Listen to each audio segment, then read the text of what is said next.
Boche gold and diamonds. Buy now, pay later. അർഹരായവരെ ഒഴിവാക്കി അനർഹർ ഇടം പിടിച്ച വോട്ടർ പട്ടിക പരിഷ്കരണം കോടതി കയറുമെന്ന് യൂത്ത് കോൺഗ്രസ് അഖിലേന്ത്യാ അച്ചടക്ക സമിതി അംഗം രമ്യ ഹരിദാസ്. SIR ക്രമക്കേട് അന്വേഷിക്കണമെന്നാവശ്യപ്പെട്ട് DCC കളക്ടറേറ്റിന് മുമ്പിൽ നടത്തിയ ധർണ ഉദ്ഘാടനം ചെയ്യുകയായിരുന്നു രമ്യ ഹരിദാസ്. നമ്മുടെ വീട്ടിൽ നമ്മുടെ അനുജന്മാരുടെ കൈകളിലോ യൂത്ത് കോൺഗ്രസിന്റെയോ KSUവിന്റെയോ പ്രവർത്തകരുടെ മൊബൈൽ ഫോണിലൂടെ, ലാപ്ടോപ്പിലൂടെ അല്ലെങ്കിൽ പാർട്ടി നിശ്ചയിച്ചിരിക്കുന്ന സംവിധാനങ്ങളിലൂടെ വോട്ട് ചേർക്കുമ്പോൾ അരമണിക്കൂറും 3/4 മണിക്കൂറും താമസമെടുക്കുന്നു. പക്ഷേ അത് കഴിയുമ്പോഴേക്കും വോട്ടർ പട്ടികയുടെ എണ്ണം ജില്ല തിരിച്ച് പരിശോധിച്ച സമയത്ത് ക്രമാതീതമായി കൂടിയിരിക്കുന്നു.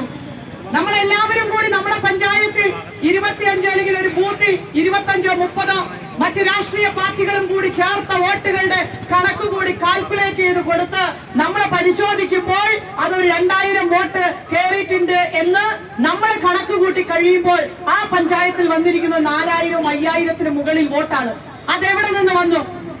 പ്രത്യേകിച്ച് പാലക്കാട് നഗരസഭയ്ക്കകത്ത് ക്രമാതീതമായിരിക്കുന്ന അത് റെസിഡൻഷ്യൽ സർട്ടിഫിക്കറ്റ് പോലും ഇല്ലാത്ത ആളുകളുടെ വോട്ട് എങ്ങനെ ഇതിനകത്തേക്ക് സൈറ്റിലേക്ക് കയറുന്നു എന്നുള്ള യാഥാർത്ഥ്യം നമ്മൾ പരിശോധിക്കേണ്ടതുണ്ട്. വോട്ടർ പട്ടികയിലെ സുതാര്യത സംരക്ഷിക്കാൻ ഏതറ്റം വരെയും പോകുമെന്നും രമ്യ ഹരിദാസ് പറഞ്ഞു.